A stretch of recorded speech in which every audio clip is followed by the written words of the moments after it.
Hello नमस्कार दोस्तों, आप सभी का नए वीडियो में बहुत बहुत स्वागत है। प्यारे साथियों का बता दें, जितने प्रश्न लेकर आते हैं सभी प्रीवियस के प्रश्न होते हैं और एग्जाम के दृष्टिकोण से वेरी इंपॉर्टेंट होते हैं। वीडियो को लास्ट तक जरूर देखिएगा।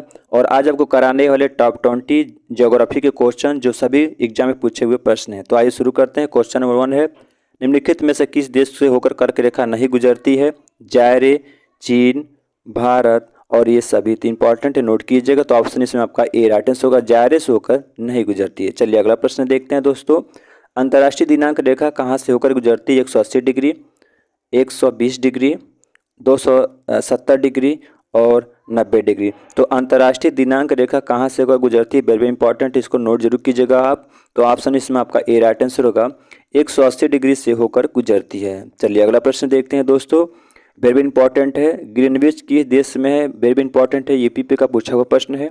यूके, हॉलैंड, यूएसए और भारत। ग्रीनविच रेखा पूछता है किस देश में स्थित है, किस देश से होकर गुजरती है, और इसमें पूछा ग्रीनविच किस देश में है, तो इंपॉर्टेंट। तो ऑप्शन इसमें का ए राइट आंसर होगा, यूके में स्थित है। चलिए अगला प्रश्न है, एक देशांतर को पार करने में दो स्थानों को स्थानीय समय के बीच का अंतर होता है। वेरी इंपॉर्टेंट दोस्तों, इसको जरूर नोट कीजिएगा और याद भी कीजिएगा। तो आपका 7 मिनट, 0 मिनट, 4 मिनट और 1 मिनट। तो एक देशांतर दूसरे देशांतर पार करने में कितना समय लगता है? तो option number A right answer होगा, 7 मिनट का चलिए समय लगता है। चलिए अगला प्रश्न है, अंतर्राष्ट्रीय तिथि रेखा का निर्धारण किस वर्ष किया गया था? वेरी इंपॉर्टेंट दोस्तों, इसको जरूर नोट कीजिएगा। 1955 में, 1896 में, 1997 में और 1884 में। तो अंतर्राष्ट्रीय तिथि रेखा का निर्धारण किस वर्ष किया गया था? वेरी इंपॉर्टेंट है, याद रखेंगे। ऑप्शन आपका डी राइट आंसर होगा, 1884 में किया गया था। चलिए अगला प्रश्न देखते हैं, भारत का प्रमाणिक समय किस स्थान से निश्चित किया जाता है? वेरी इंपॉर्टेंट है दोस्तों, मुंबई, दिल्ली, इलाहाबाद और इनमें से कोई नहीं। तो भारत का जो प्रमाणिक समय किस स्थान से निश्चित किया जाता है? वेरी इंपॉर्टेंट है, नोट कीजिएगा।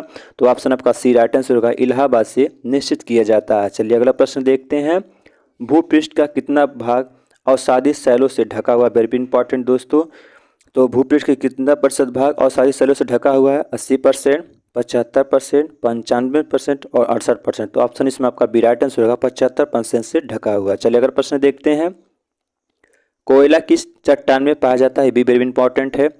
परतदार चट्टान, आग्नेय चट्टान, अजैव चट्टान और इनमें से कोई नहीं। तो कोयला हमारा जो मिलता है दैनिक जीवन उपयोग करते हैं, तो किस चट्टान में पाया जाता है याद रखेंगे। तो ऑप्शन इसमें आपका ए राइट आंसर होगा, परतदार चट्टान में पाया जाता है। चलिए अगला प्रश्न देखते हैं, निम्नलिखित में से कौन सा रूपांतरित चट्टान नहीं है? ग्रेनाइट, स्लेट, संगमरमर, वेरी इंपॉर्टेंट है, और स्फटिक। तो निम्नलिखित में से कौन सा रूपांतरित बदला हुआ चट्टान नहीं है? वेरी इंपॉर्टेंट, याद रखेंगे। ऑप्शन में सबका ए राइट आंसर होगा, ग्रेनाइट जो होता है ये रूपांतरित चट्टान नहीं होता है। चलिए अगला प्रश्न देखते हैं, निम्नलिखित में से कौन कायांतरित शैल है? वेरी इंपॉर्टेंट दोस्तों, इसको भी नोट कीजिएगा।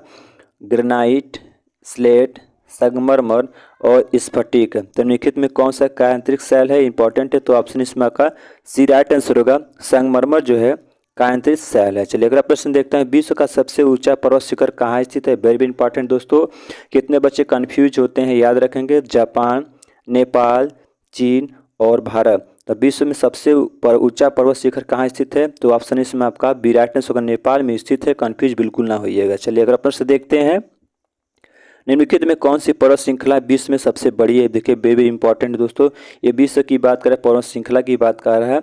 एंडीज, अलास्का, हिमालय और इनमें से कोई नहीं।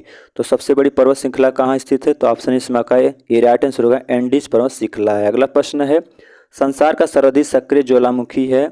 किलायू, प्यूजियमम, कोटोपैक्सी और इनमें से कोई नहीं। तो संसार का सर्वाधिक सक्रिय ज्वालामुखी जो है, वेरी इंपॉर्टेंट दोस्तों, ये भी पूछा हुआ प्रश्न है, ये यूपीपी का, याद रखेंगे। ऑप्शन ए राइट आंसर किलायू है। चलिए अगला प्रश्न देखते हैं, कोटोपैक्सी कहाँ स्थित है? बार बार पूछा हुआ प्रश्न है। न्यूजीलैंड, ऑस्ट्रेलिया, कनाडा और इक्वाडोर। तो कोटोपैक्सी कहाँ पे स्थित है? वेरी इंपॉर्टेंट है दोस्तों, याद रखेंगे।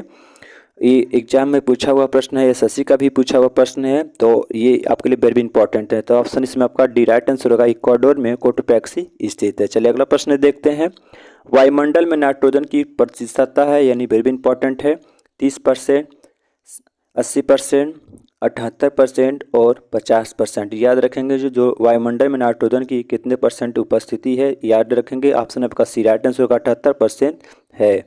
चलिए अगला प्रश्न देखते हैं। वायुमंडल में सर्वाधिक मात्रा में विद्यमान अक्रिय गैस कौन सी है? अक्रिय गैस की बात पूछा हुआ दोस्तों, याद रखेंगे, वेरी इंपॉर्टेंट है।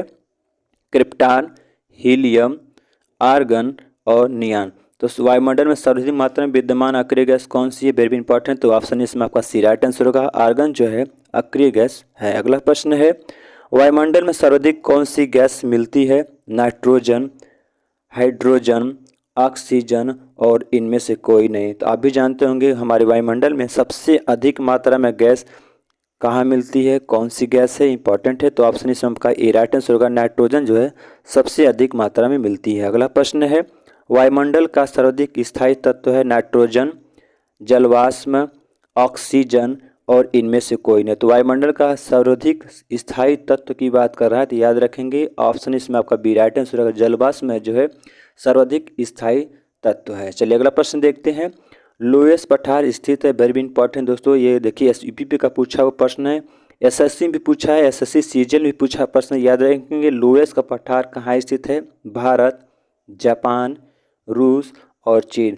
वेरी इंपॉर्टेंट है दोस्तों, याद रखेंगे ऑप्शन आपका डी राइट आंसर होगा, चीन में लोएस का पठार स्थित है। अगला प्रश्न है, मेघ गर्जन वायुमंडल किस परत में होता है? ओजोन मंडल, क्षोभ मंडल, समताप मंडल और इनमें से कोई नहीं। तो मेघ गर्जन जो होता है, बिजली तड़कती है, किस मंडल में होता है? इसका आंसर आप कमेंट बॉक्स जरूर दीजिएगा।